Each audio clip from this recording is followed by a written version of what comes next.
Ladies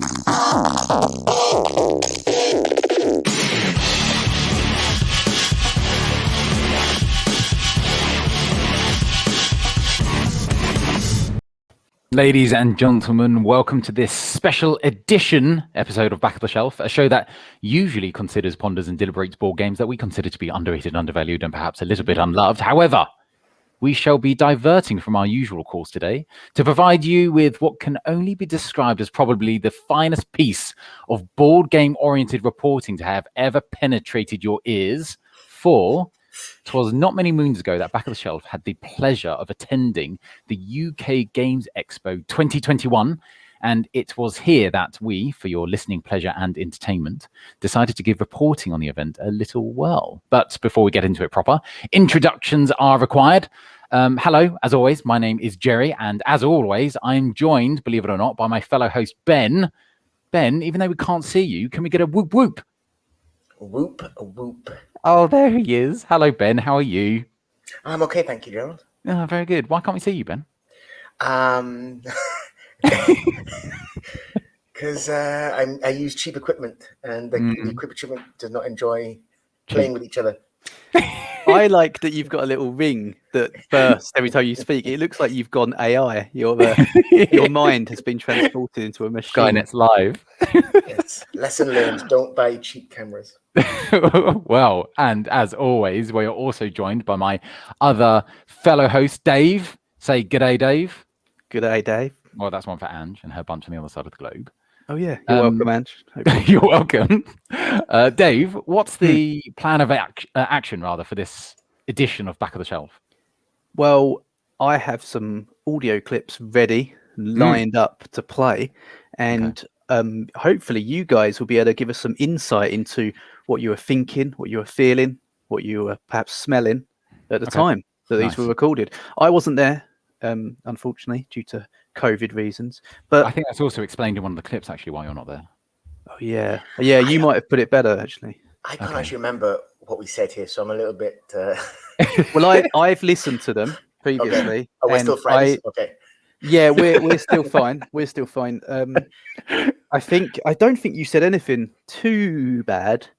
So, yeah, let's crack on and see what comes out. Without further ado, Dave, do you want to start playing the clips? Sure, let's do this. Okay, go for it. Hello, ladies and gentlemen. It's me, Gerry, undoubtedly the most agile of the Back of the Shelf team, and I am on my way to UKGE 2021. It is 29th of July, 2021, and it's a rather autumnal summer's day. There's a rather brisk wind in the air. I'm currently at my local train station, awaiting to board so that I can make my way to London and then up to the Birmingham NEC, where hopefully I'll be meeting my fellow colleague, Ben. Unfortunately, the holy triumvirate of Back of the Shelf won't be attending UKGE 2021. Dave won't be there. I'm sorry for all the Dave fans out there. For the main reason that, unfortunately, because they had to move UKGE to a different date, it coincided with the weekend of the tri-annual Ashington Beatbox Chutney Jamboree, of which Dave is a regular and avid attendee. He will be going to the Jamboree instead of the UKGE this year, where he will be highlighting his Thai almond-infused mango chutney. So I'm sorry that Dave won't be here. Well, actually, that's hence the reason I'm recording, is to create an account which Dave may listen to, detailing the ins and outs of the UKGE. So you're welcome, Dave. I've got double denim today, blue on top, black on the bottom. You're welcome, Joe Public. And currently the Red Bull and antihistamine that I took this morning for breakfast are battling over my heart. It shouldn't be too long a journey. I'm hoping for a pleasant one. I hope I don't get stabbed, which is always nice. And I think next stop will be London. So I'll see you then. Bye-bye. Well, I mean, so much to digest. Is that where you came bouncing down the street when you saw me? I drank so much Red Bull. Hi, Ben. So much Red Bull that morning. Wow. And because it was the midst of summer, my hay fever was at an all-time high. I had to take a couple of antihistamine. It was can we just health advice from Back of the Shelf podcast? None of us endorse Gerry's drug taking, and we have discussed it with him. And he promises not to do it again until Dave. How was the jamboree? It was good. My mango infused Thai chutney was a winner, as per. and I actually won the beatboxing championship. So I'd expect nothing less from you, sir. it was good, yeah. So yeah, I went in full back of the shelf attire, head to Of toe. course. Yeah. And yeah, everyone seemed to appreciate it, so that was nice. So I was representing in different ways. So yeah. Dave, I suppose as we continue with the clips, obviously, if you'd like to ask any questions to clarify any of what I've said or any of what I've Ben got says, plenty feel already. free, by all means. Firstly, it sounded like somebody was trimming or mowing a lawn in the background. That's correct. Was Someone that was. the case? That was the case. It was. I live in quite a small village, and the train station's, well, archetypal of a village train station. Suffice to say, there's a lot of lawns around it. Yes. And like I said before, it was the midst of summer. People were mowing their lawns, unfortunately. And was the train on time? It was. It was a pleasant journey, as I do believe I say later on in one of the clips. Oh, it I'm was, sorry. Oh, no. Spoiler alert. The train was on time. But... And I suppose a more serious question for people who actually do want to know: how were you feeling about the UKGE this year? Because this is the very beginning. So let's do serious question now. Okay, how were you feeling? Were you feeling excited? Were you feeling trepidatious? Were you feeling nervous? Were you just feeling like, I don't know what's going on because I'm full of antihistamine and Red Bull? Ben, how about you? You answer this one. I had funny feelings about it. In your tum-tum. All over, really. Nice. Right the way to the tips of my fingers. I was excited to see you boys, but then, because I think right up until only a week before, David, you were planning on coming, and then it just fell through.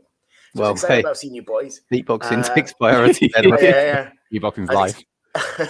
I was excited to experience the whole thing, but I was nervous, obviously, about the COVID thing. I was nervous because people said it won't be the same. You know, it wasn't going to be brilliant. Half of it was going to be missing. So I was really in a mixed set of emotions, really. Yeah, there you go. I drove up. So honestly, it didn't. I mean, the whole cost of a hotel room, it didn't. The money wasn't an issue. It was just I didn't know what to expect. I had I had absolutely no idea what to expect. Yeah, I was curious actually traveling up because it was the first time, obviously, post-pandemic that I'd been on public transport as well. That was a bit weird, like having the whole masks thing on the train and everyone being a bit edgy around each other. Suffice to say, though, it paid dividends because there was hardly anybody traveling, which was lovely. Loved that. But that's nice, yeah. Yeah. Did you meet anyone on the train on the way up that potentially could have been a gamer? I'd like to play that game of can you spot the board gamer, right? Yeah. As you're traveling up, unless they're wearing some horrendous meeple T-shirt. Sure. It's quite an interesting game.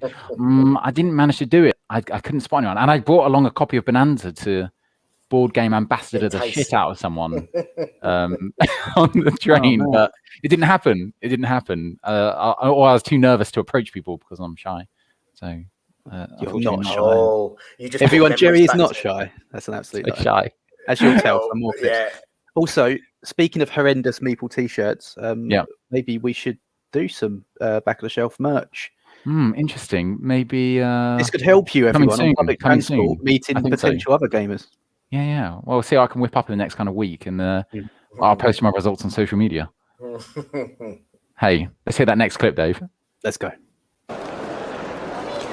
I'm currently walking through the concourse of London Euston Station in a surprising turn of events. I made pretty good time, pretty good connections this time. So, hey, here we go. I thought I'd take this opportunity to lay out the mission parameters of this year's convention, my quests, if you will. So, here we go. Number one, I've got to find Ben. Got to find him. He's making his way over from Wales. The guy's going to get lost. Need to make sure he's safe and okay. Number two, we need to check into the hotel. Number three, we need to pick up our press passes. Get to the press event. Number four, I'd like to have a go at interviewing some Joe Public. Maybe talk some board games, maybe play some games with some randoms. Let's see how that goes. Number five, I think I'm on five. I want to pick up a small box game for Dave because, like I said earlier, he's not going to make it to the Istas event. So we're going to see if we can find some indie publisher, small box situation. I'm going to pick it up for him and see what we can get. As I think of more quests, I shall add it to the diary entry. Until then, I'm going to grab a train to Birmingham and speak to you in a bit. I didn't add any more quests. And also, I think I only completed 3 of them. Spoiler alert, everybody, he did not get that small box independent game for me. I did look. No, that's fine.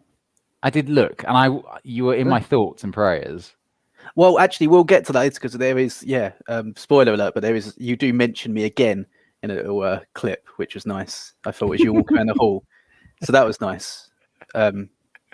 Yeah, can I just to jump? I'm just going to jump on that because I'm not featured in these clips at all, so I'm going to make the most of having my voice heard in between.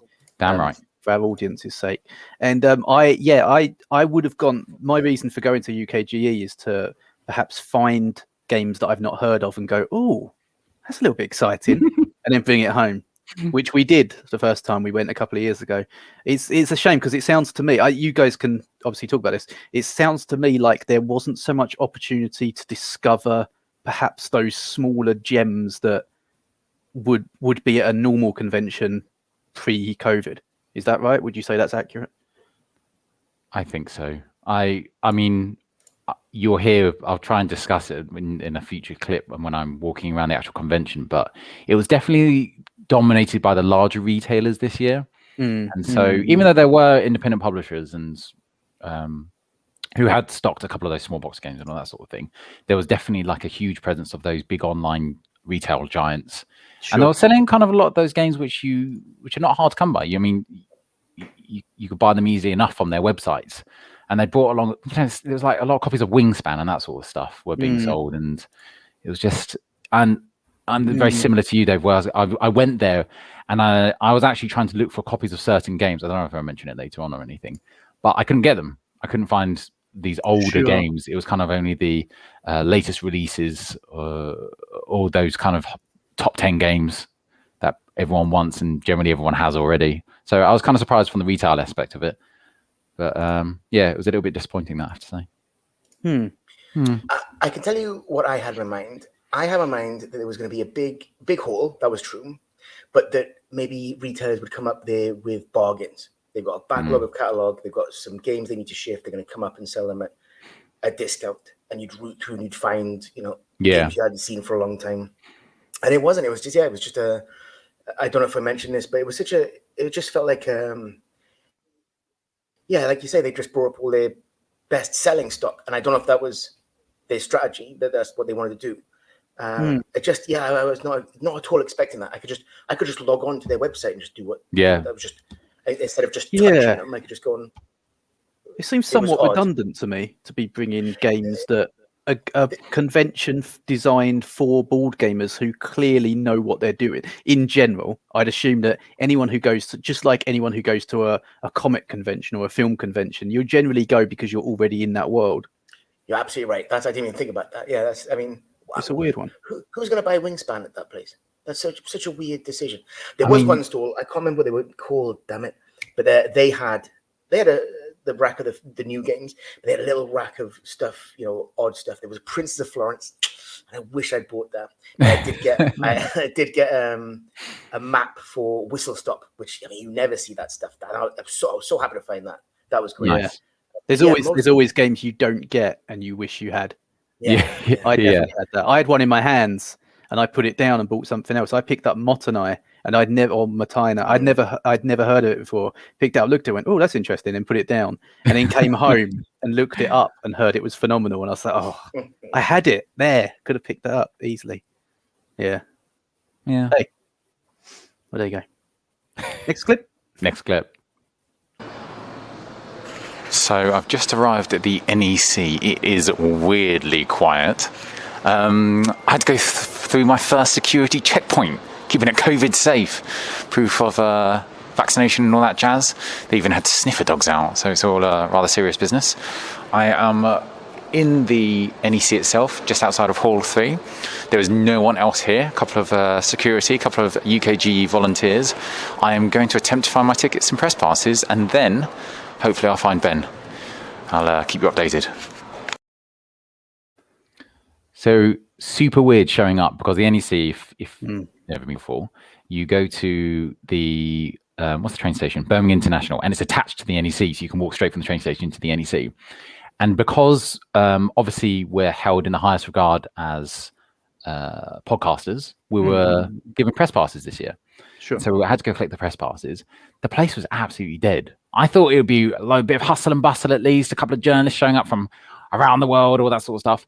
The UKGE had dedicated the whole of the space of Hall 3. So these things are like aircraft hangars. They're huge, to hand out the press passes. And I walked into the hall. Again, like hardly anyone around. It was very, very quiet. And they'd set up the desk on the far side of the hall. And so, not knowing what I was doing, I could just hear a very distant voice. Hello, over here, hello. Press passes. It was quite an underwhelming start to the convention, supposed to say. There's a film somewhere where a little guy walks into this cavernous room, and I was just thinking that there is, isn't there? I can't remember what the film is. It's like of Harry Potter or something. But yeah, it was huge. You had to walk all the way across. That's amazing. And they kept that space. Eventually, that was the space they converted back into like the gaming area and stuff, and they had the catering and stuff. But it was just it seemed a misuse of space just to hand out press passes and tickets. That's crazy. We managed to get them. Yeah. Did you try and pet the sniffer dogs? I did try and pet the sniffer dogs, and was probably told off because the dog's obviously working. I should have known that because its leash was in the hand of a very burly security guard. I can't help it myself. I see a doggo. I'd be the same. And it's that's the worst situation to be in, because you want to stroke them, but you shouldn't.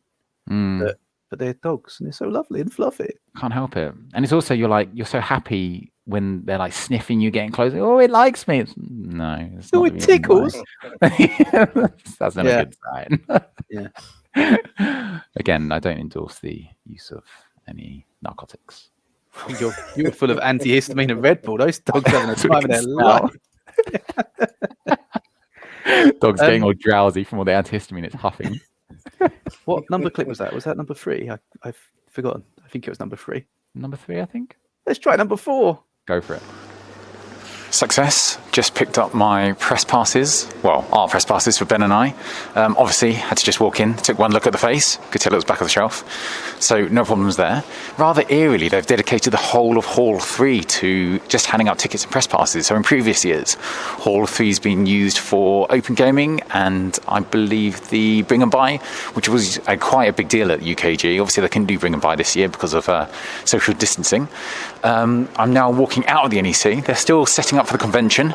A lot of forklifts, lots of high-vis jackets around. I'm going to make my way over to the hotel where I believe Benjamin has arrived. Hopefully he'll have a beer and a board game set up. I'll let you know. I have to just quickly to jump in. You said you turned up to pick your press passes up, and they quite clearly looked at your face and could tell it was back of the shelf. Did you mean that they could tell you were part of Back of the Shelf podcast, or they looked at your face and thought that belongs on the back of a shelf? How long did it take you to come up with that one, Dave? Well, I was just listening to it then. He's been praying that all afternoon. And 2 weeks ago when you sent it to me. I got them all written down. So, as I mentioned in that clip, yes, the biggest, perhaps, disappointment of the con was the lack of the Bring and Buy. Dave, what's the Bring and Buy? Oh, the Bring and Buy was an experience and a half. Yes. The Bring and Buy is where you bring games. Sorry, this is going to sound very flippant, but I'm being sincere here.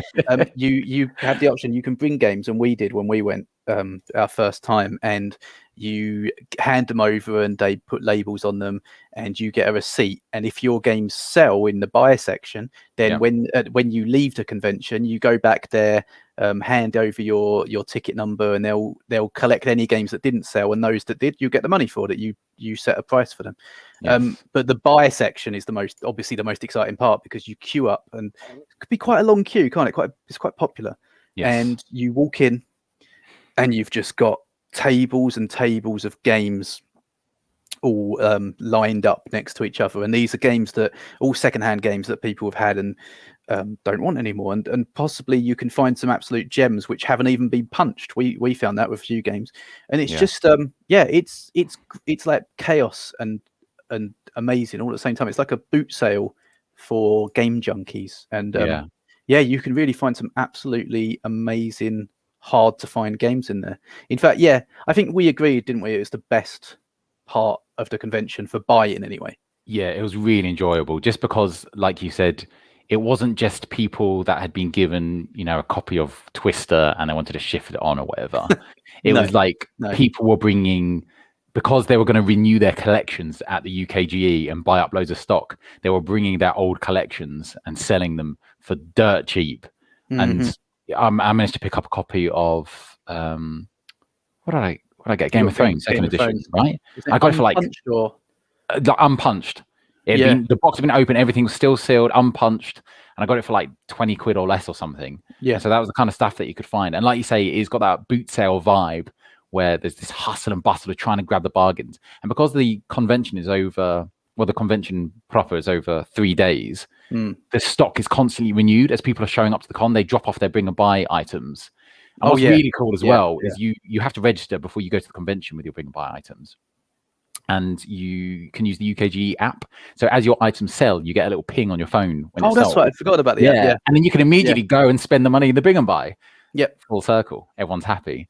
I was really gutted Ben didn't get to experience the bring and buy, because I think that's me very sad. That's where Ben, you would have thrived, Benjamin. This is your and I reckon you would have been good at it as well, because you've got this prior experience. Whereas me and Gerry were like up and down aisles all over the place. Like, I remember as well, because they had the pub, didn't they? A little bar on the way. As you walk into the hall where the bring and buy was, there was a bar, and so you had all these people sitting at the bars, sitting at the tables, looking at their games that they'd quite obviously bought in a bring and buy. Like I walked past and saw somebody had Discworld, the board game, a game that I would love to own, and saw that and go, oh damn it, I hope there's another copy, and you get all excited. Maybe I'll find it. Maybe. Yeah, Ben, this is yours. This is your area. You'd love it. Yeah. We'll have to go again, Benjamin, just so you can experience the largest bring and buy, I think, in Europe or whatever it is. Yeah, but you would love that. I feel I missed that badly. Yeah. Next time. Sweden's go back. Oh. Can I just say, right at the end there, Gerald, the whole weekend, I was expecting quite a sober weekend. That's all Gerald wanted to do was just get the beers in. Constantly. That was quite uncharacteristic. When Gerry said that, I was quite uncharacteristic. I could tell he was playing up for the microphone. What he really meant was a cup of tea, a cup of green tea and a book. I don't know what happened. I don't know which clips you play, but we drank it. We went to the pub. Yeah. He ordered a cider. I'm not joking. He almost downed it. I was shocked. It wow. just disappeared. So, this is gonna be a big one. I'm not ready for this. You know what they say? What happens at board game conventions? Okay, let's try the next one. All right. Nice. So I've done it. I found him. I'm sitting here currently in the bar. Yeah.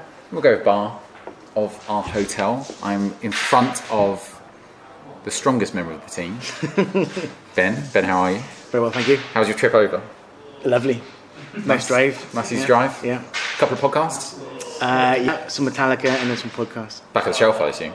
Of course. Obviously. So, as I understand it, I'd forgotten, Gerry. It's been such a long time. It has been a while. As I understand it, this is your first convention. Any type of convention. Yes. Anything. I've never been in a room with more than 2 people. 10 gamers.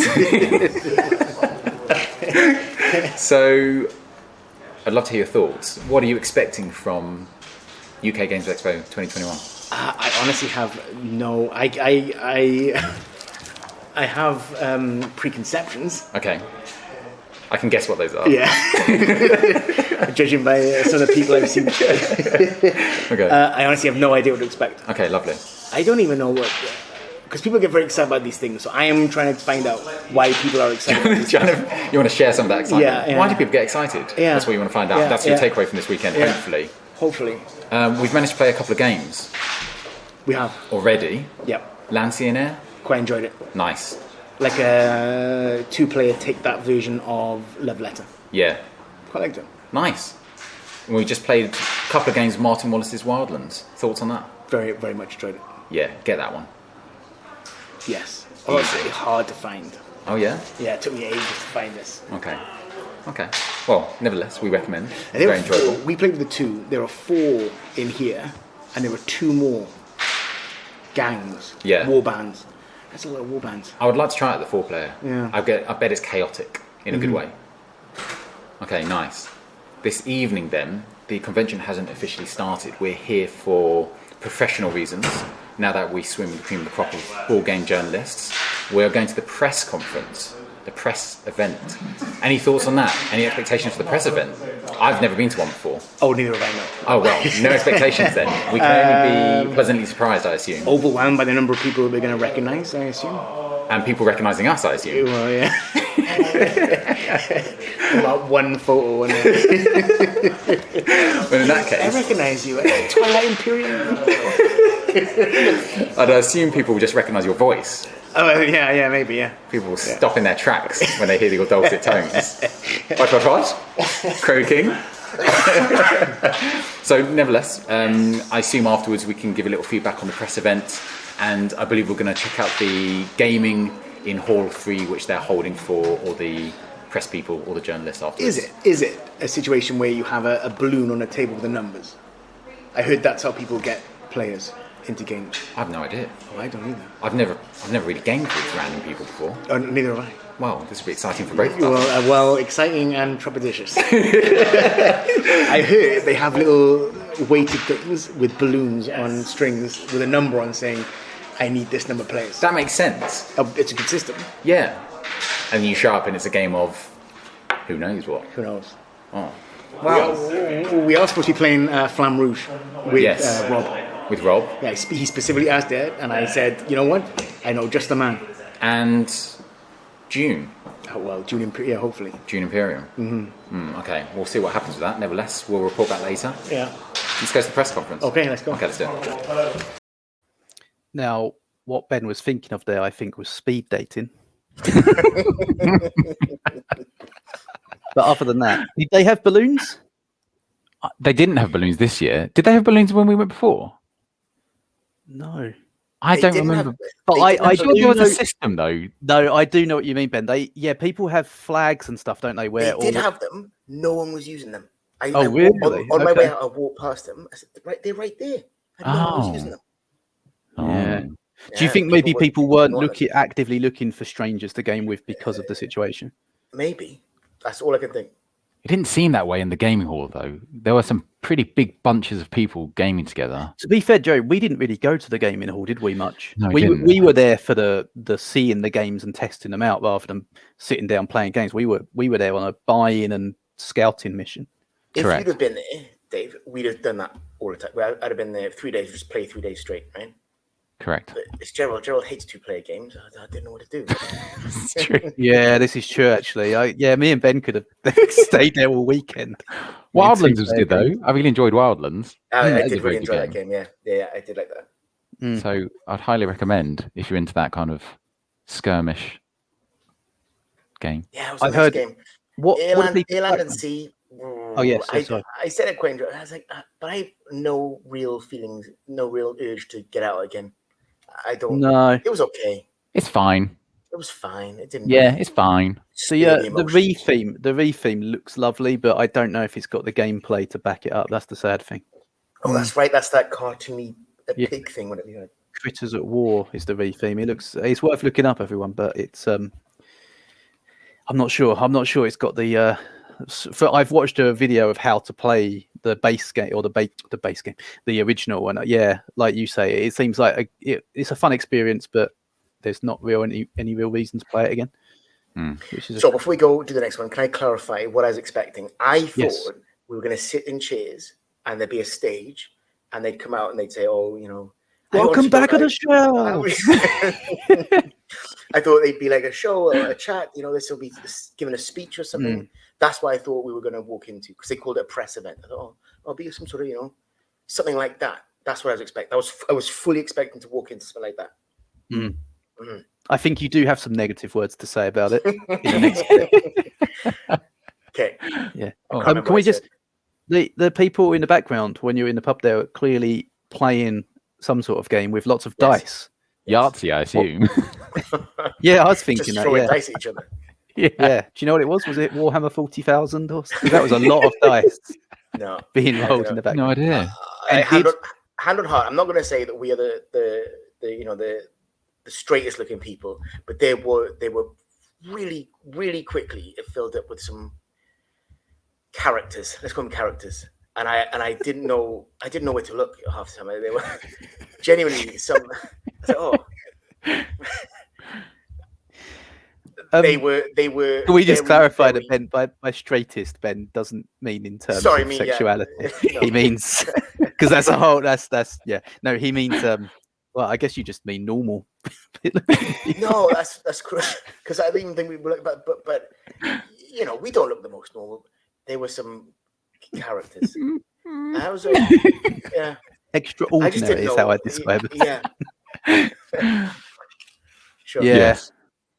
So we were we're in an odd situation. I was like, oh, I had never stepped foot in anything like this before. It was not. It wasn't even cosplay, but people are definitely dressed up, like really dressed up. And oh, they were cosplayers and stuff. Okay. Well, they weren't cosplay, but they clearly dressed up. Let me just say they came as themselves. No. But so I was in that situation. I'd never stepped foot in a room like that before. I've never been in like that. I didn't really know where to look for that stuff. And then I was going for this press event. I had no idea what to expect here. I was in, basically. Yeah. I was all over the place. Well, you all over the place. You got your wingman full of cider, antihistamine, and Red Bull as well. Yeah. It was like leaving Fear and Loathing Las Vegas. You're like, all over the place. Just bow-legged, trying to walk into the building. Yeah. Well, let's see what you thought of it. Benjamin and I are currently walking back to the hotel, having just gone to the press. What is it called? Press event. Press event. Is it? Yeah, we'll go press event. Let's hear your thoughts, Ben. What did you think? Not what I was expecting. I was expecting. It was only halfway there. I realised I wasn't going to be like a big presentation, a big show, and people talking. It wasn't that at all. Well, now that's over and done with. The professional part of this trip is completed. We're heading back to the hotel, where we'll freshen up and head downstairs, perhaps some dinner, maybe a bit of dinner, and to game with strangers. Are you happy with that situation? I don't see a way out of it, but if we want to get, there is no alternative, is there? Okay, good. It's positive. Yeah. Okay. That'll be good. That'll be fine. Okay. So obviously we'll keep you updated how that goes, and yeah, I'll keep you updated with the story of Ben's. How can I describe this? This is only this? going to go well if we don't have any weird stories. That is the only sign it's going to go well. That's the benchmark. Well, I'm sure we'll get back to you with a load of stories afterwards. But until then. Wow. I was in a funny mood. I can excuse myself. Do you think, guys, or I suppose, actually no, because it was first time both of you as well going to a press event, and I know Gerry, you'd been before, so you knew what to expect for the rest of the event in a big way. Sure. But Ben? Do you think? Did you feel disappointed? Were you excited yet, or were you feeling a little bit? No, I was. I had this. I spoke to Amber afterwards, and she said, "Hey, you went with the wrong mindset," and I really did, because I went there expecting to see the people stand up, talk about what's going on in the show. You know, he's here. Here's what's going to happen. You know, it wasn't that at all. It was in this cavernous. Like these halls are massive. And it was three sets of tables sort of strung out, and these people sitting behind with their games. And I had the overwhelming feeling that they were trying to sell me something, which immediately put me on the defensive slightly. Because it was right at the back of the hall. You walk across this cavernous hall. I could see as I was walking up, I thought, this is not what I was expecting at all. What is this? It was such a weird feeling. We walked up and down, saw the 3D printed version of Catan. I think that was a low point. when he Okay. said, Yeah. was it £200 or £300? 299, wasn't it? Close to Yeah. 300, wasn't it? Yeah, So- he said 299. I almost had to go and have a sit down. I was like, man. But Ben what? started going into the guy, and he was like, 300, and then he started pointing out all the crappy looking parts. But that's made of plastic. How can you justify 300? What's wrong with this though? How can you justify 300? Good work, Ben. Yeah, Yeah. Start putting That's out what Catan Studios. That's what the board game publishing industry needs. Needs to be called out on its crap sometimes. And here's the thing, and here's what I left feeling funny, and I realized afterwards, talking to Amber, they were. You didn't buy a copy, is that why? Well, they weren't selling them, and that's why I realized they weren't selling those things there and then. They were showing them, and they were people there with their games, and no one was coming to their stall, and I had this real sadness. And what I should have done is go up to them and go and speak to them and ask about their game, because they weren't trying to sell it; they were just trying to. But I had this feeling they were trying to sell something, and so you don't. I was in such a weird mood. I felt so uncomfortable and weird about the whole thing. It was such a weird experience that I just felt. It was such a strange hour. We were there for an hour. Really? Like Wow. It was quite quick. Because I've heard in previous press events, in fact, the year that we went, I heard that a press event, I think it's held in that room, like the board room or whatever it is. Like one of the seminar rooms. Yeah, the seminar rooms. That's right. Yeah, so it's held in one of there, and then you're let out into the main hall. Yeah, and people were given. I mean, we got told by the Days of Wonder. Days of Wonder. Yeah, thank you. Yeah, we got told by them they were giving away copies of like Ticket to Ride London to press people. You know, I mean, that's like a £15 game just being given to you. I know that's considered a very cheap game, but still, that's a nice, just having a nice free game. And other places were doing that as well, just offering, not necessarily just giving out stock, but big publishers were offering games at discounts or offering previews of games long before anyone else would see them and stuff. I thought they would have like an area. So say, like you say, okay, Days of Wonder, right? They'd have 5 or 6 tables set up, a few volunteers, come and sit down, try this game, try this game, try this game. This is how this works. That's what I kind of was expecting, show in the background, standing up talking. I thought that's what I was walking into. And it wasn't. It looked like kind of like a car boot sale thing, but they weren't trying to sell. But I felt like they were trying to sell. So I was immediately like, I don't want to talk to you in case you're trying to sell me something. But the annoying thing is, as soon as I went up to people and started chatting, it was lovely. We talked to some people with this, it was like a snooker crokinole thing. Karuka, it's called. They were lovely. I spoke to this couple who made fold-out books for Dungeons and Dragons. They were lovely. And I wish I'd done more of it. And I the reason I was in such a funny mood afterwards is because I realized, or I just didn't feel right. It was such a odd. The whole thing was odd. I was very discombobulated. It was quite a somber atmosphere as well. I think where obviously attendance to this year's con was like half of the normal attendance, whatever, and that was reflected as well for the press passes. They wanted to keep public to a minimum, and so when we went in there, it was very sparse. All these tables were set out, and again, it wasn't a huge. It was in this huge space with only this few lines of tables, and it was very, very sparse. There was no hustle and bustle. There was no hype, and one of these rows was totally dominated by Asmodee. And they had just brought along their typical wares. It was like, oh, okay, here's the new whatever camel up or whatever. And it was like a bit of a downer. And their big thing was, and the big thing of the top tables was the Catan board they put out to let people just look at and not buy or whatever. And I don't know, in Ben's case. But yeah, it definitely lacked like an energy, the press event. So I think we came away feeling a bit about the whole thing. Hey ho. There's a shame. But hey, I suppose well, we'll see how the rest of the show went. I think what I'll do is I'll do a couple of clips back to back because we've got quite a few clips to go through, and we've probably got more to talk about with these back to back. So let me do these. Okay. I've just returned to my hotel room after a very romantic dinner with Benjamin. After which we played a couple of games, enjoyed a few beverages.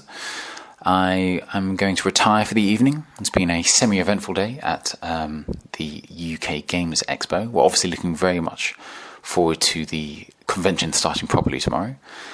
Don't think there's too much to say except good night. I'll see you at breakfast tomorrow. Until then. Sorry, I said I'd do a couple back to back, but that seems like a terrible one to start with. Did you have a good night's sleep?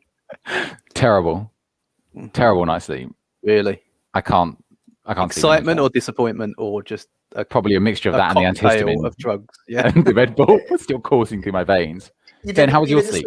Oh, it's fantastic. I do not know why, but they put me in the end room, which turns out I think was like special access for those less able. My bedroom was huge. My bathroom was like another room. It was enormous. Wow. Yeah, it was brilliant. Yeah, I had a great night.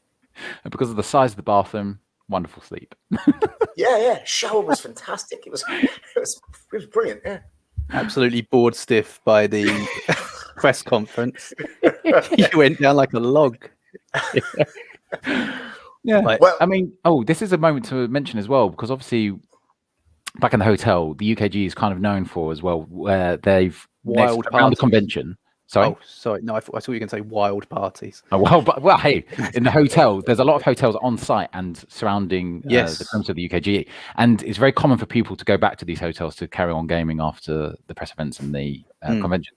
So again, Ben and I went back to the hotel, had some dinner, and we're expecting like this, this wild party of wargaming, I guess. I don't know. And going back to the previous clip, Ben did try to get us involved in a couple of games. It was the most. It was the most awkward. I haven't approached a girl in a sort of dating style for now 12, 13 years. And that's well, I'm sure Amber will be happy to hear that. Yes, yeah. I went up to these guys. I said, "Listen, guys, you're sitting around doing nothing. We got a game. Do you wanna? Sure. Do you wanna come in?" He went, "Nah, mate. We're waiting for someone." Oh my god! Oh, no. Oh, just shut down. Oh no! Shut down so hard. Did you use the line? Feeling? Do you know who I am? No, we went and sat down and played 2-player Deep Sea. It's Deep Sea. I was like, you know what to say. I think were they at least pleasant about it, or were they just a bit standoffish? It was kind of awkward. It was just really awkward. I was like, do you want to play? You look like you want to come play some games. They went, nah, thanks, mate. No, we're waiting for someone. If you could just. I said, oh, okay, all right. Well, I like to think they weren't even UKGE goers. They were just a couple of some guests on a business trip. They were. Are you sure? Very. Like with in their suits, the briefcases, just a bunch of lawyers hanging out. What are you talking about? They were so awkward. And they were, I don't know what happened. And then we were sitting down. We were playing. We'd finished playing Deep Sea, and we just drinking some beers. And the guy came and sat next to us on his table on his own. He looked extremely hostile, so I didn't say anything to him. But then some sort of unwritten code happened between him and the table behind us. And I watched it happen. The guy sort of looked over, sort of wiggled his eyebrows, and then this guy came over and sat down with him. They clearly didn't know each other because they're like, "Oh, hi, I'm James. Hi, I'm James." And then they played. And I thought, what happened there? What's the eyebrow wiggle? What's that? I don't.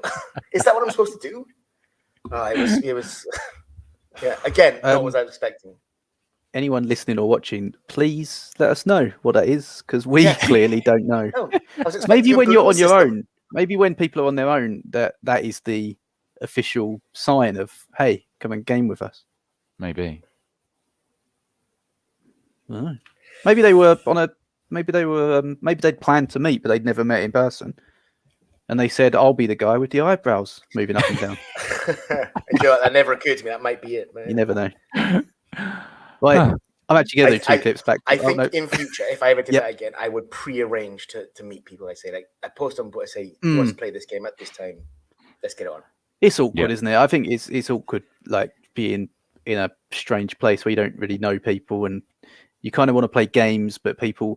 I guess it's the same. Like with me, if I was in that situation, I'd be thinking, I want to play games with you guys. I'm not sure I want to play with a stranger. No offense, I'm sure these people are lovely. It's not about them. It's more about me, but. No, just leave me alone. But if I was sitting on my own, I would saying that, being completely serious. If I was sitting on my own and people invited me, that is the lovely thing about the gaming hobby, just to be not cynical about it for 30 seconds. Yes, no. Right, let's play. I'm going to play a couple of clips back to back because I'm sure these clips go into the next day. Okay. Well, unless it's you waking up in the middle of the night screaming. I hope it goes into the next day. Good morning. It's the official first day of the UK Games Expo. I just sat down to a delightful English breakfast with Ben. Ben, how was your evening? It was good. It was nice. Relaxed. Yeah. How were the games last night? Smaller than I would have liked. We got shunned. Did, yeah. So Ben did make the effort to make friends. Didn't pay off. Ended up playing DC Adventure, 2-player. That's my aggressive approach. It's your intimidating beard. How was your sleep? Excellent. Nice. Yeah. Yeah. Have you showered yet? No. Have you? I have. Oh. Straight away. Oh wow. You're in for a treat because the shower comes with one of those multi-purpose shower gels. I believe it's called Bubbles Inside. Do your hair face and afterwards you can wash the windows with it, kind of thing. What's the weather like today? You can set the scene for our listeners. Drizzly, it looks like. I mean, that's an understatement. It's pretty shitty outside, isn't it? Okay. I don't think it's actually raining. Okay. I think we're okay there, but it's looking moist.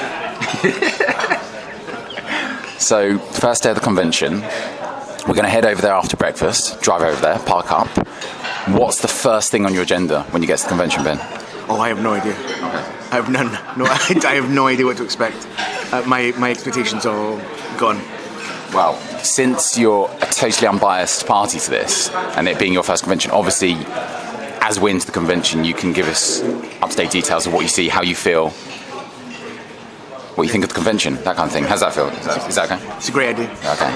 Especially how you feel. I want to know that more than anything. Okay. So, until then. Ladies and gentlemen, we're officially here. Day one of the convention. We've just walked into Hall 2. Ben's instantly bought games.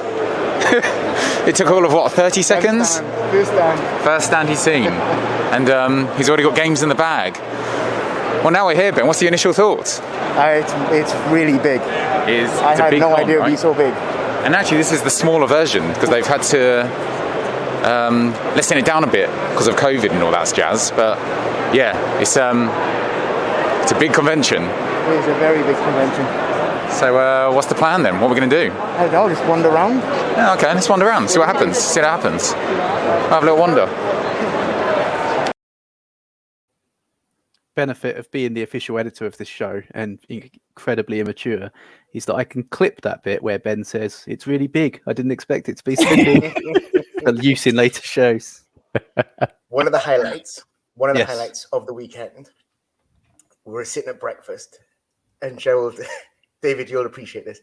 Sure. Gerald says, do you want a drink? And I said, oh yeah, a cup of tea if you've got one. Another cider. yeah. And he wanders over and he comes back and goes, oh, I assume Earl Grey is okay for you, isn't it? I said, well, yeah, Gerald, sure, man. Yeah, whatever. He's as British as they come. you don't have milk in that, do you? I said, no, just sit down. I'll take care of it. Excellent work. Yeah. Also, I should point out, Gerald said that Bubbles Inside. That had me laughing all day. But his shower was the size of maybe a closet. It was walk in, don't lift your arms up. It was walk in, turn 180 degrees, and then showers. You couldn't move. Meanwhile, I was tap dancing in mine. It was barely see the other side of mine. So when I walked into his and he showed me his, I said, oh, mate, you could have borrowed mine. Wow. Yeah. Good. Yeah. So I know Joey stressed this. We need to hear your thoughts, Ben, as you walked in. I know you said it was very big and you weren't expecting that, but what were your thoughts as you walked into the hall and saw all these gamers and all these well, obviously your first thoughts were let's buy those, but other than that. So the concentration of characters in inverted commas had been thinned out. There was just so many families. I was shocked by the number of families there. Oh, really? Really? Yeah. I don't know if they were all there having the same amount of fun as the primary person. So honestly, it was the dads. The dads had dragged his family to the NEC. The wife was usually like, she was done by half 12 o'clock. She was just finished. The kids were well. Let's Let's not assume. Maybe it was the other way around. Maybe it was the wife was running around and the husband was just done. But either way, one of the spouses was done by halfway through the day. Kids were on family the day out. It was yeah. Even though they had a really nice kids section, and I think if I ever did it again, I probably would bring Bronwyn, but only for a few hours. There's no way she could last a whole day there. It was really busy. The reason the sound isn't great because we had to wear masks. We were wearing masks walking around. Everyone was wearing masks. Everyone was really good at it. I think if you sat down at a table with a thing, you said, do you want to keep a mask on or take it off? They said up to you. And I think most people kept them on.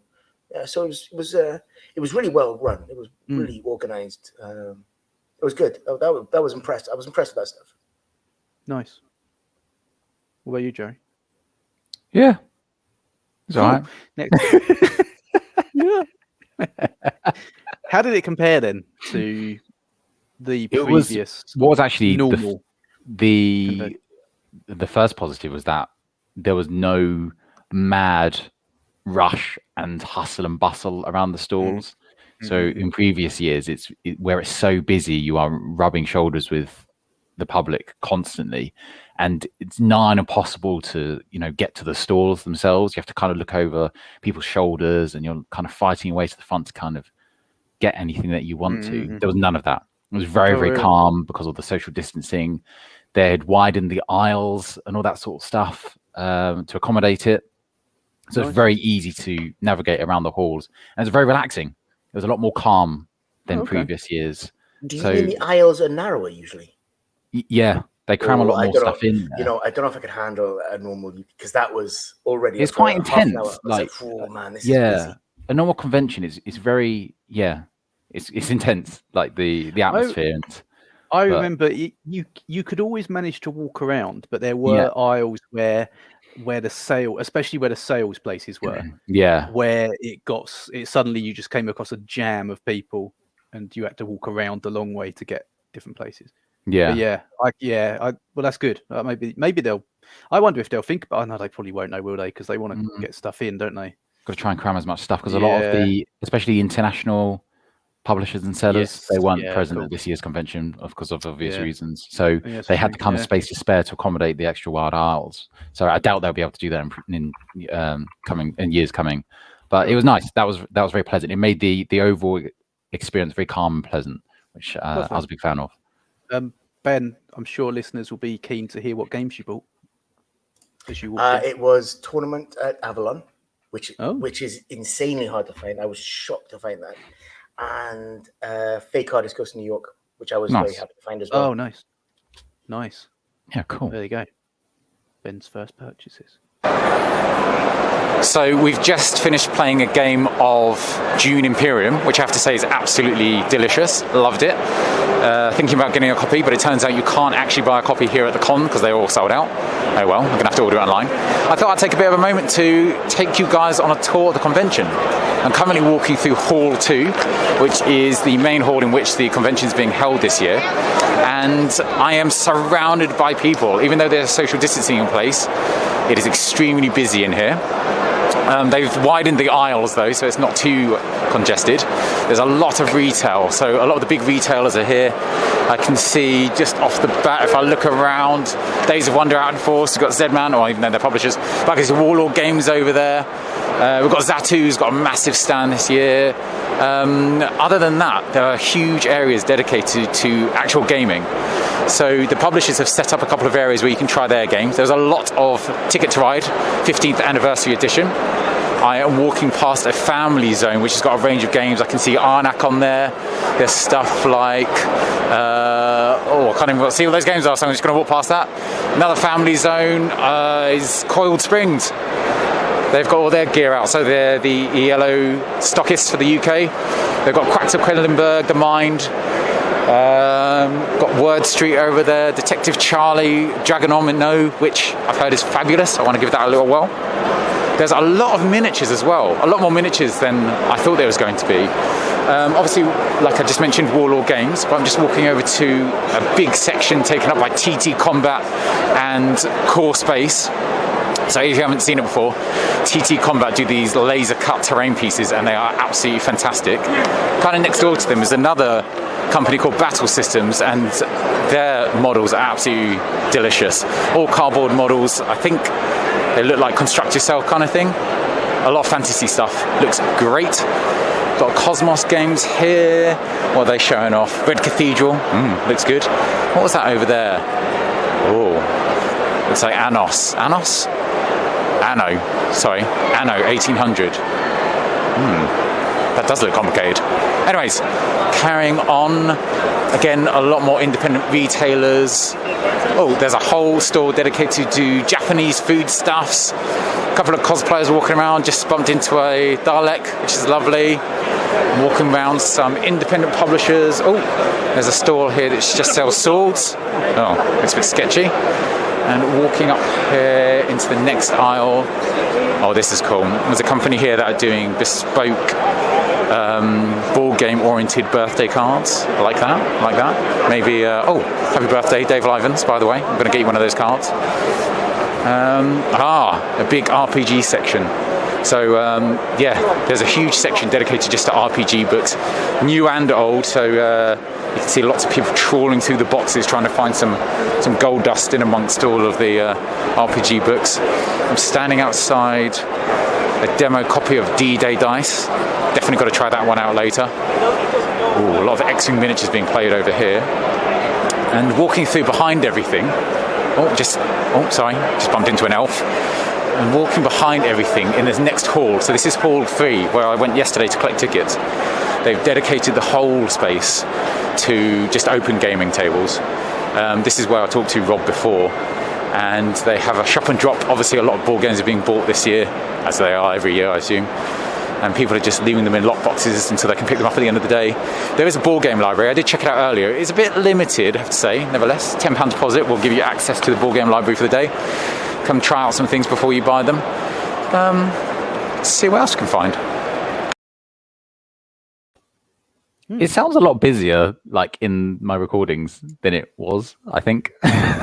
It sounds really busy. It does sound really busy, yeah. Yeah. Very I noisy. don't know. My memory's hazy, but it didn't seem, well, obviously it wasn't as busy as previous years. What was interesting, though, that it does highlight the overwhelming presence of the retail. It was like all retail. But that, I think, was exacerbated by the fact that there wasn't the bring and buy. There was not many, even though there were small tournaments, like the big tournaments weren't there this year.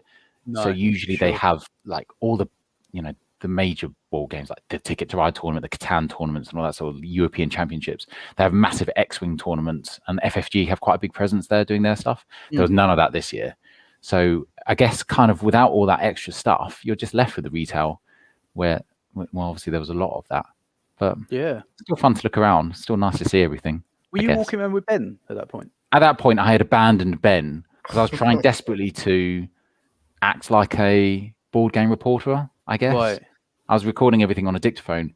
It's really hard to do that without feeling like a fool. So, so I was running around trying to take in the bump into elves and Daleks. Bump into elves. That was kind of cool. There was a lot of cosplay this year. I think they do like a cosplay competition, best in show kind of thing at the end of the weekend. But other than that, yeah, speaks for itself, I think. Nice. Still waiting for that birthday card. Ooh.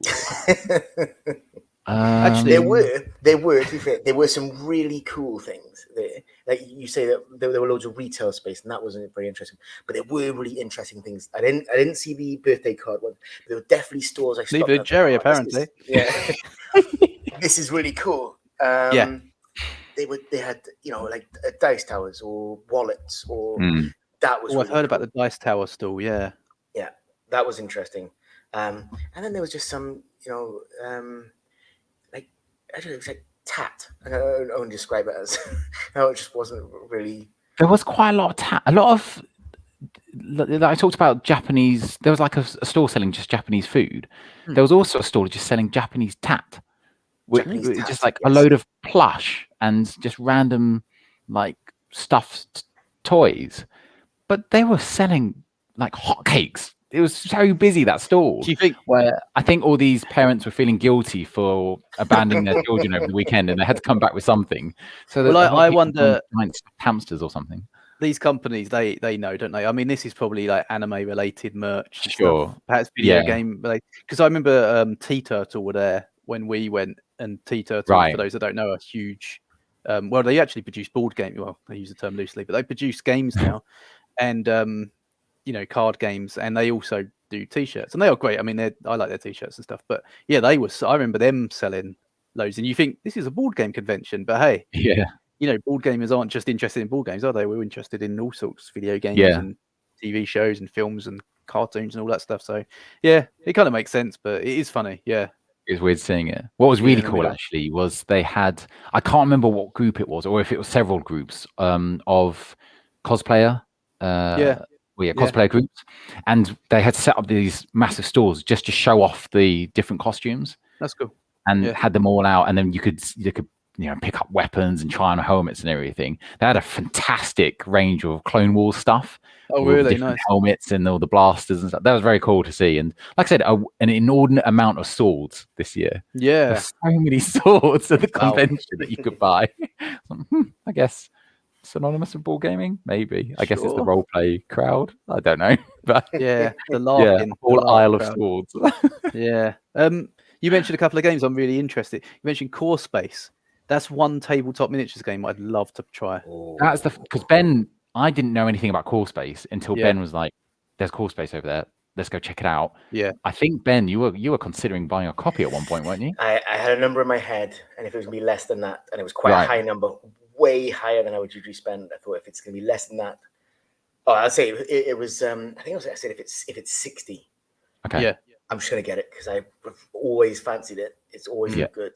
You were the one that told me about it. Yeah, I remember. Yeah, but it was more than that. As I can't. I think we would. It's one of those games we would love. It's isn't it? It's essentially like tabletop role playing, but you're playing.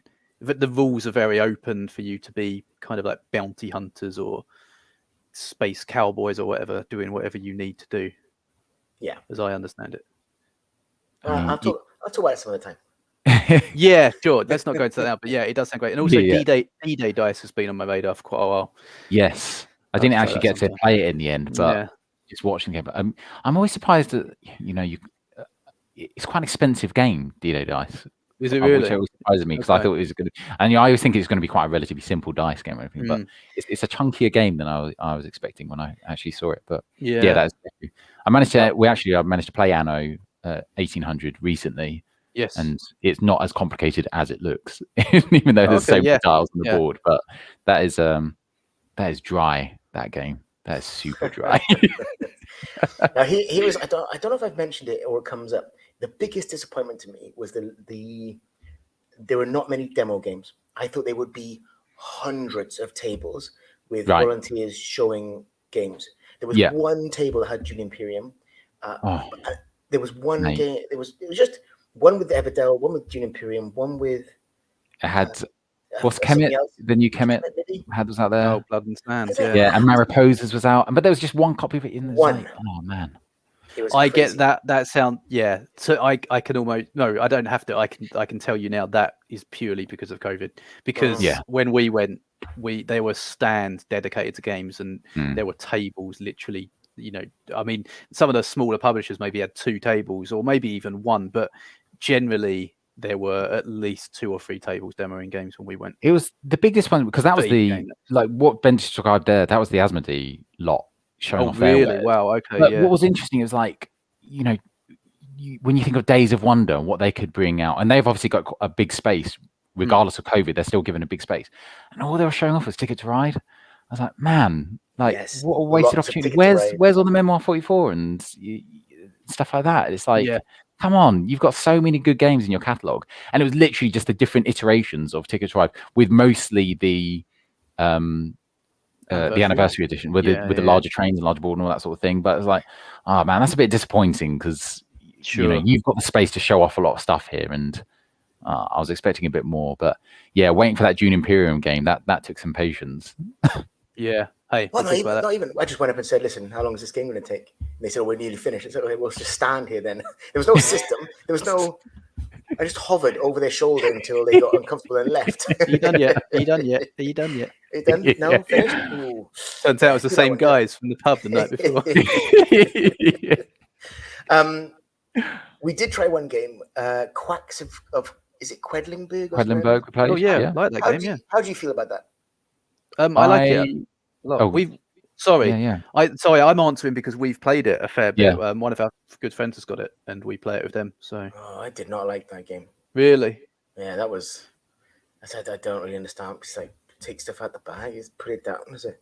Okay. I have to say that it wasn't the strongest explanation of Oh, okay. the game either. that feels to me like a game you probably would want to play in the quiet of somebody's living room rather than perhaps. There Yeah, wasn't much interaction going on. Am I correct? You just sort of sit and do your own thing. it's true. Yeah, There isn't, but then again, that's why I say if you're in the quiet of your own home or somebody else's home, you're more inclined to interact because you're sort of looking around. You start joking, like people are lamenting that they've gone wrong somewhere and they failed and their potion has exploded, and you're laughing and you're trying to do yours.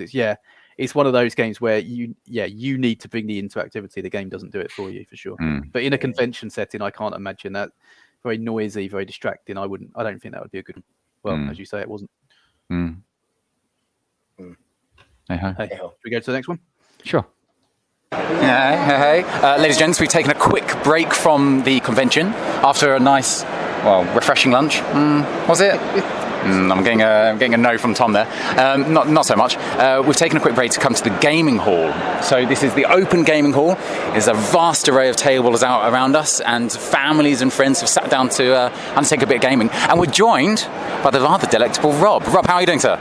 Yeah, I'm very well, thank you. It's all busy. It's very busy. Rob, what's just for our listeners at home? What's kind of your affiliation with the show? Because we haven't just sat down randomly here with you today.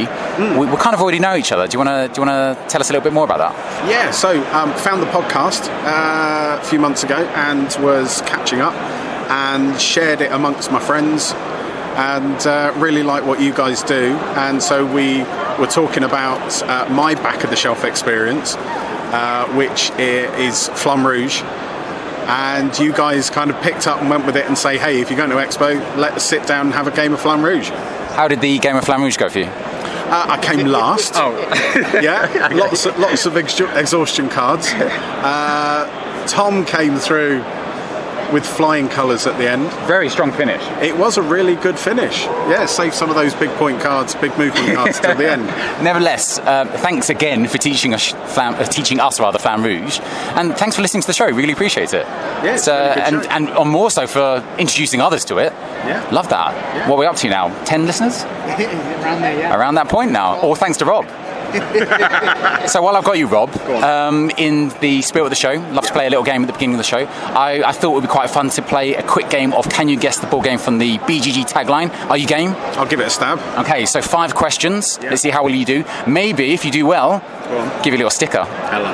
I can see the sticker on your jumper. I know, I'm wearing it proudly. It's very small, but nevertheless, representing. Okay, question 1. Are you ready? Here we go. Vanquish monsters with strategic card play. Fulfill your quest to leave your legacy.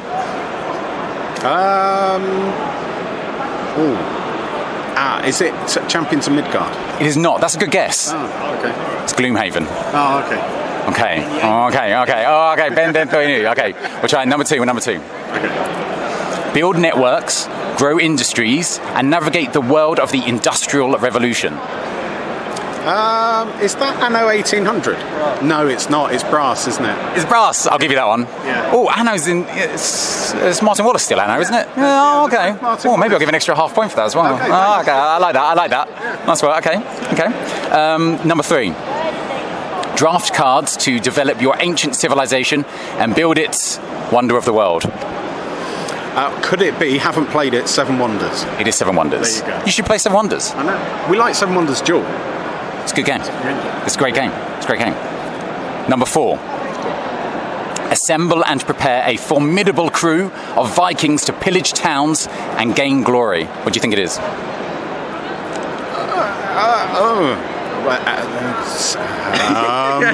Pillage towns and gain glory. Yep. Vikings is a huge. because they love to raid. Those Vikings. They do. Oh, is it? Oh, Raiders of the North Sea. It is Raiders of the North Sea. Yeah. Nice. Okay. Number 5. Okay, for number 5, if we get this, 4 out of 5 is not bad. Okay, I feel there's a sticker in it for you if we get this one. So let's see how it goes.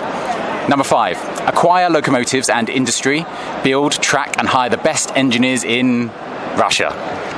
Russian Railroad. Easy win. Yay. Thanks for playing. Thanks. I think that was a pretty good score, 4 out of 5. How do you feel? It's 4.5.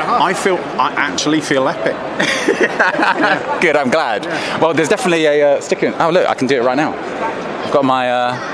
They've got a bit of a homemade feel. Excellent. Nevertheless, accolades are deserved. Good stickerage. Well done, sir. I shall wear it with pride. Thank you very much. What are your plans for the convention while you're here?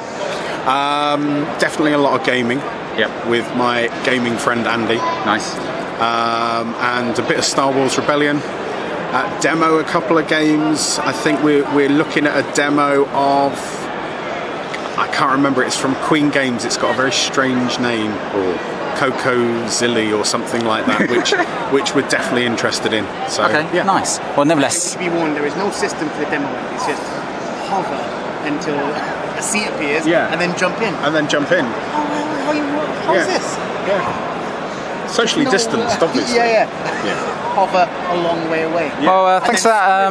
Thanks for the positive finish there, Ben. Nevertheless, Rob, it's lovely to see you. And you guys, it was nice meeting up finally here. Yeah. Thanks for the game, we appreciate it, and thanks for playing. Take care. Yeah. Have a great convention, rather. Yeah. Ben had quite a thing about that. Ben was really annoyed about that Dune Imperium. The angry man complaining to everyone he met on the ride home on the bus. Did you know? Actually, no system. Well, that sounds nice. I didn't get to meet. Well, obviously, I wasn't there, but yeah, Rob sounds like a lovely guy. Thanks for listening, Rob, and thanks for all your support. And well done on that game. That was great. Good performance. That was definitely a highlight. Yeah. Because you never know, right? We had arranged to meet him. You think, oh, hey, what if he turns out to be crazy or whatever? And he turned out he was a really cool guy, really nice guy. So I'm really that was definitely a highlight. Definitely. Super sound meeting Rob. And it was a really fun game of Flan Rouge as well, because it was, yeah, like Rob, I'd never get to play that game. I love that game so much, and it was a genuinely enjoyable game of Flan Rouge. It's very fun. It is a great back of the shelf game for us because it just sits at the back of the shelf all the time, quite literally. So playing that game across the table from me, this is before we played Dune. Because I had Tom. And it turned out halfway. I actually only figured this out halfway through Dune Imperium. Tom had never played a deck builder before, so he was getting these cards, and he was, doing that. The word petulant is quite strong, but it was a little bit. He was taking just. He didn't know how to play it. What am I doing with this? What am I doing with this? Okay, yeah. Whatever. I get this card and I do what with it? Okay, well, I'll put it down. Yeah, okay. Yeah, hey, move 3. So wow, this is not going down well with you at all. It was only afterwards. Turns out he'd had no idea what a deck builder was, or So basically, what I'm getting from this is Tom was trying to play a game and he was trying his best to understand it, and Ben was bullying him across the table. I just watched him and I just didn't know what was happening. Tom, harassing the poor guy. On behalf of back, I didn't say a word. On behalf of 2/3 of back of the shelf, we're sorry. No, I didn't say a word. I thought, I'm not poking this bit. I did harass him in June because he kept on asking me questions. Like, yes, you get a card, you put in a deck. Eventually, he said, I've never done this before. Oh, that explains a lot. Well, do you know what? I sympathise here because when I first played, I don't know what game it was. It might have been. I don't think it was Dominion. Was my first experience. Maybe Star Realms. I'm not sure. But when I first played a deck builder, I found it incredibly confusing. You grab a card and you don't take it into your hand; it goes into the discard pile. And then when you go to draw cards, you have to shuffle your deck and then draw new cards. And then when you discard those cards, they go to the side. But then you've got your deck and your discard pile, and then you grab more cards and add them. It was very confusing, I think, when you first managing a deck and thinking I'm going to take some crappy ones because there's a good one coming up. That's a particular skill. Tom had no idea, and I watched him play that Flan Rouge. I thought, my God, this guy hates this game. I'm quite enjoying it. It's pretty decent. He absolutely despises it. Oh, well, let's put a damper on that. No idea how he came first, second. You smashed it. You won. Yeah, he that's won, how you didn't he? won. Yeah. It's because I was helping him really, probably. It's very telling of how games, not Flamme Rouge, but going back to June, it's very telling of how games are taught in those situations in conventions, because they're taught in such a way where I think obviously those teaching you are very knowledgeable of board games, and it's almost as if knowledge of all these different systems and mechanics is a prerequisite to sit down at those tables. They just assume you know how to do this stuff because you've experienced it before. And so they may say, oh, this is very similar to whatever that game, assuming you've played it, and then you just crack on with the demo. Whereas it's not very helpful, obviously, if you're new to board gaming. Yeah. Well, you need a lot more time. As soon as I said to Tom, right, you buy a card, you put the card in this card, and then you'll shuffle it and you get it. Oh, he was away, right? He totally understood it. And I had no idea he'd never played it. I felt so bad for him. But and then as soon as he got it, it was like obvious. It's like, yeah, brilliant. Off you go. Yeah. I mean, you probably should have asked him before you started screaming at him, but yeah, hey, shouting in his face, shaking him. What's wrong with you? Right. Yeah, it's nice. I'm glad you got to meet Rob, and Rob, I hope you continue listening even after that, watching Ben bully another player. We're not all like that, I swear. Dave, I'm sorry. I was going to say. I cut you off then, sorry. How many clips were left? We've got 4 clips left. So what I might do is I'll do the next 2 back to back.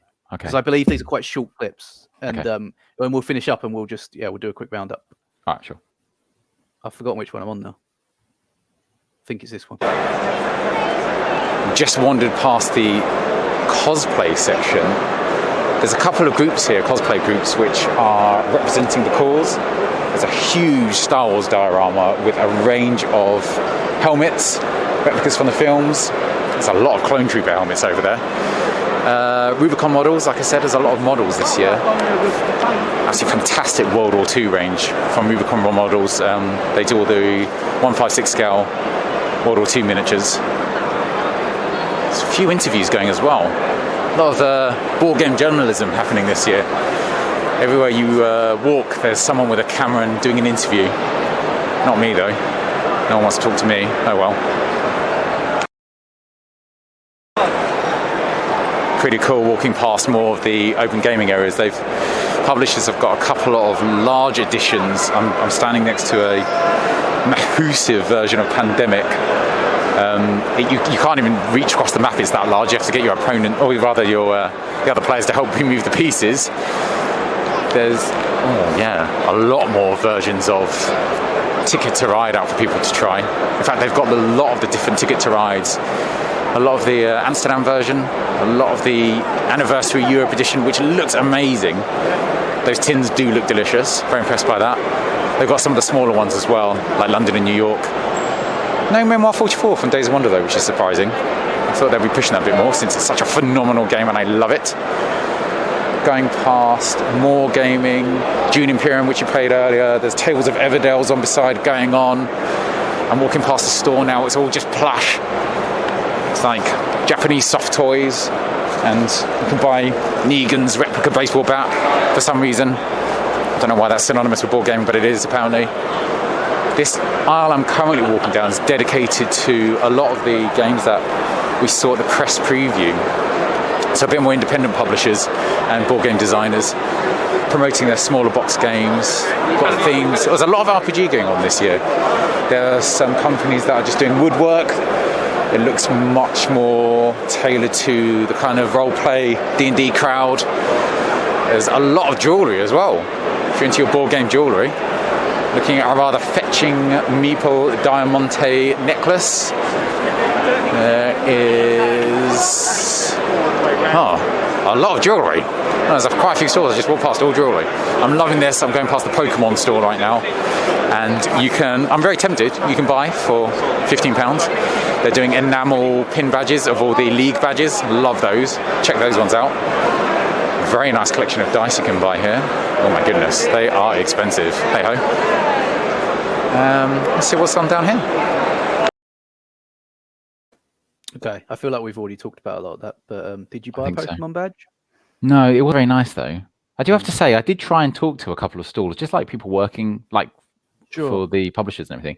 There was a lot of we can't talk to you because we need to have our official PR person talk to you, thinking that I was some legitimate, I guess, board game journalist. Don't know what happened there. It happened a couple of times. I was very taken aback. It's because you'd approach them and say, "Hello, I write for Casual Game Insider." It wasn't even no that. idea where they got that impression. I was literally just going out to people say, "Oh, do you want to chat a bit for this podcast?" I'm like, no, sorry, we have to get the official PR. Really, this was just regular publishers.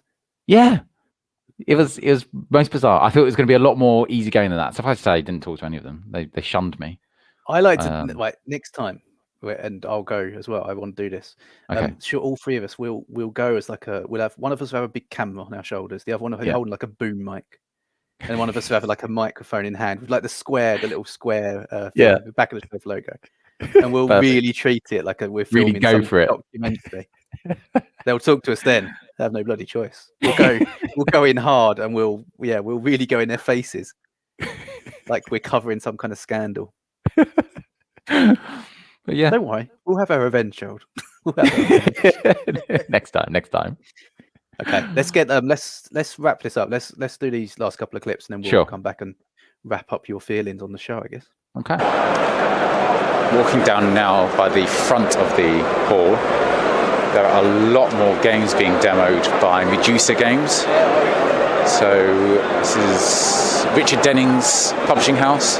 Walking past Firestorm Cards, they've got a huge stall this year. You can pretty much get anything you want from there. I mean, contemporary, current stuff. Not Dune Imperium though, still can't get that.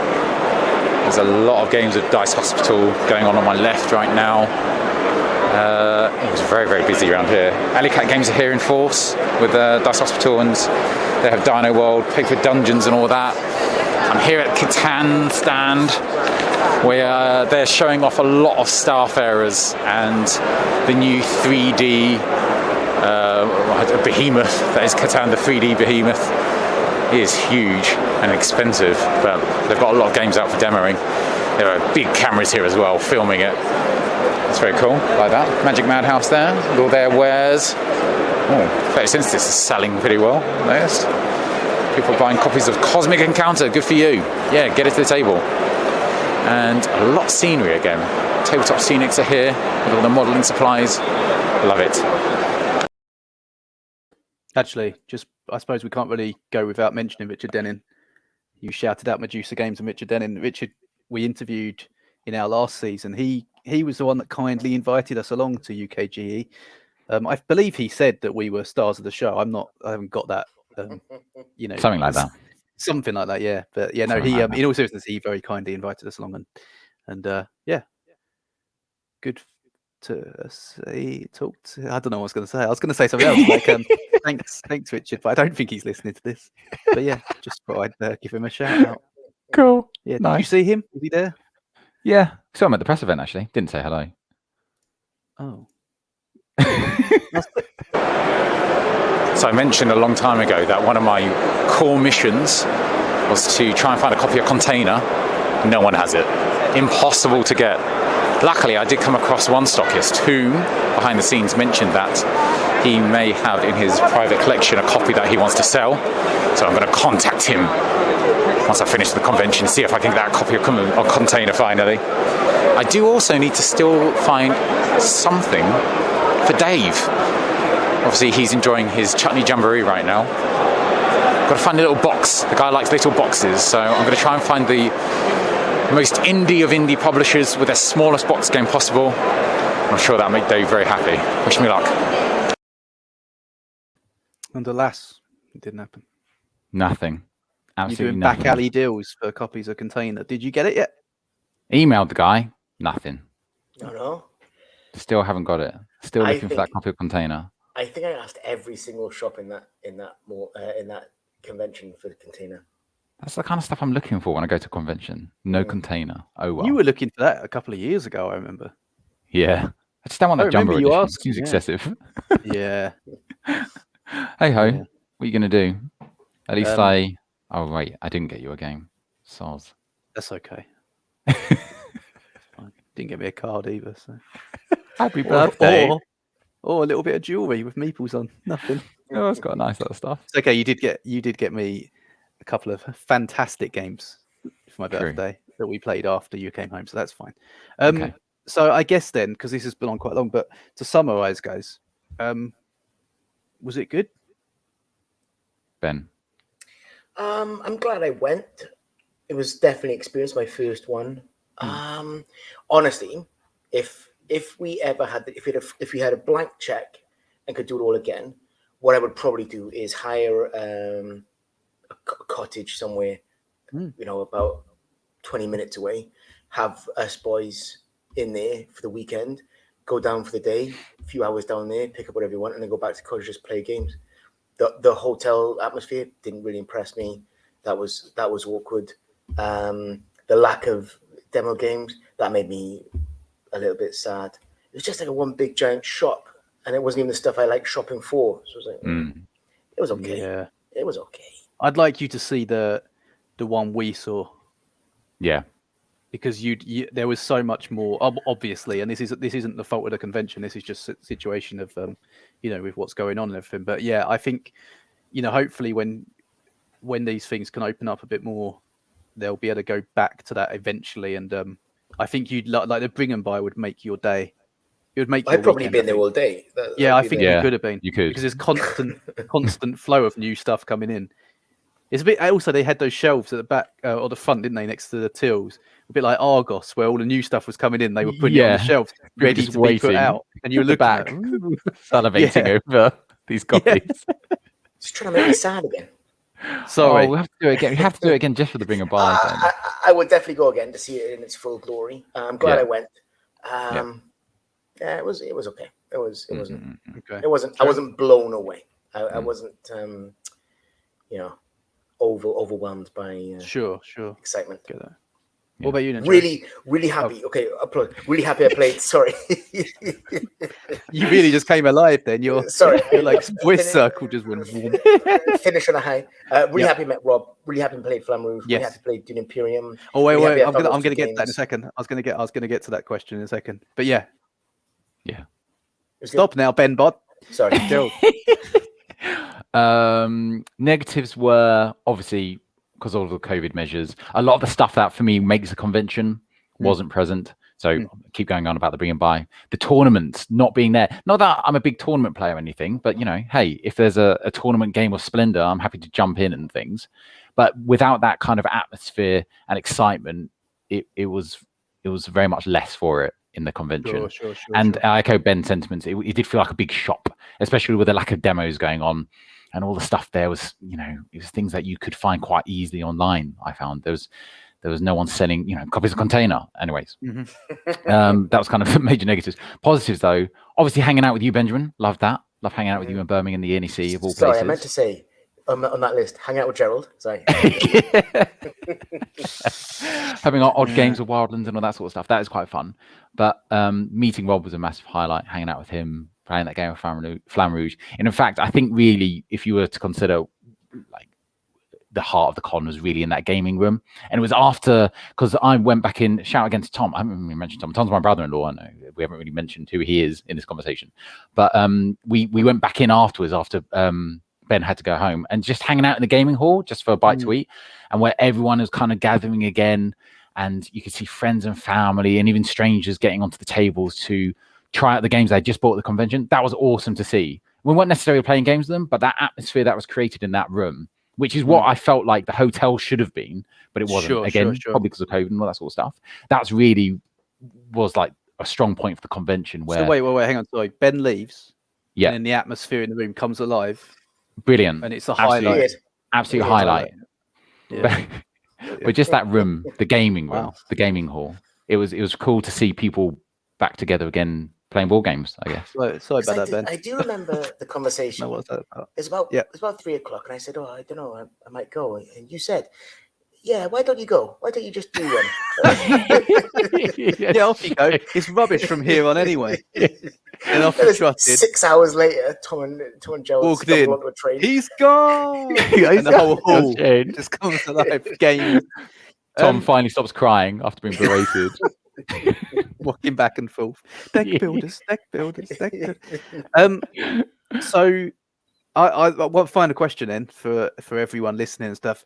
Highlight of gaming highlight, because when we went, we definitely had our game of the con, and I'm sure you guys have got your game of the con this time around. Sure. Ben, Ben. Game of the con. Oh, hands down, June Imperium, which I have to. But the boys bought me for my birthday, so thanks, boys. Happy birthday, There you Ben. are. Thanks. Yeah, I really enjoyed that game. It was such a lovely game. I was trying to explain to Amber, and she's like, "What's this June nonsense?" I said, "It's like Alien Frontiers, but without you just get to do one thing, and it's so fast because Alien Frontiers can get bogged down if you spend a long time. Yeah. But it's like Alien Frontiers, but really fast, one thing." I said, "Oh shoot!" And then she's getting a little bit excited. So yeah. Yeah, I've heard. Goes. Jerry's been talking it up as well. I know you had as well, but yeah, when we were talking about getting it for you, yeah, Jerry was talking it up, and all of a sudden I'm like, oh, this sounds great. I really want to play this. Yeah, that was a phenomenal game. I opened the box. I was like, oh, it's not core space. Oh, it's it's not 3D Catan either. Oh well, third on the list. What about you, Jerry? June Imperium is a phenomenal game. Don't get me wrong. That was really enjoyable to play that demo. But actually, for me, it was playing Flamme Rouge with everyone, and having, like Tom there meeting Rob. That was a really fun atmosphere. And even though it's it's an older game, we've all played a game of Flamme Rouge. That was a very enjoyable experience. And again, testament to Rob. It was awesome meeting him. And yeah, thanks very much for bringing along your copy of Flamme Rouge. I really appreciate it. Yeah, nice one. Yeah, cheers, Rob. Oh yeah, and Tom explaining what his PhD was. Genuinely, I thought I was managing to get it, and after 30 seconds, I was like, "Oh man, nah, this is way over my head." What I do, Ben, whenever Tom thinks of his PhD, just go, just whisper the word "root" to him, and then he gets distracted and starts talking about root instead. The current buzzword is oath. Just whisper oath. Oh yeah, yeah. Tell us about oath. Yeah, that's great. Did you? There was a game you saw, and I'm only saying this for the benefit of listeners and myself actually, because I can't remember what it's called. Something about moon men or space. So I was quite excited about this, and I think Ben was a bit underwhelmed looking at it. But it's Martin Wallace's new space game called Rocket Men.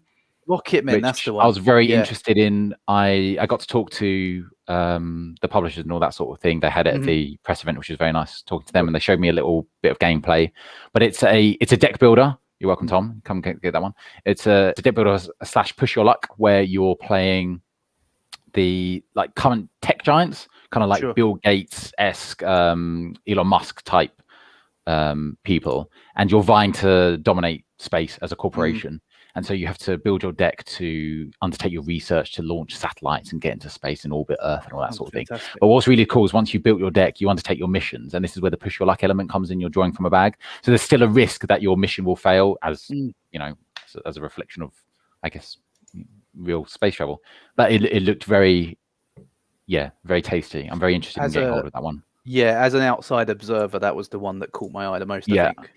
See, that push your luck. When he explained that game and he said, you do all this stuff, and I was like, okay, turn after turn, you look like you're 5-6 turns in. And he said, right, you're going to launch a rocket and there's a chance it's going to fail.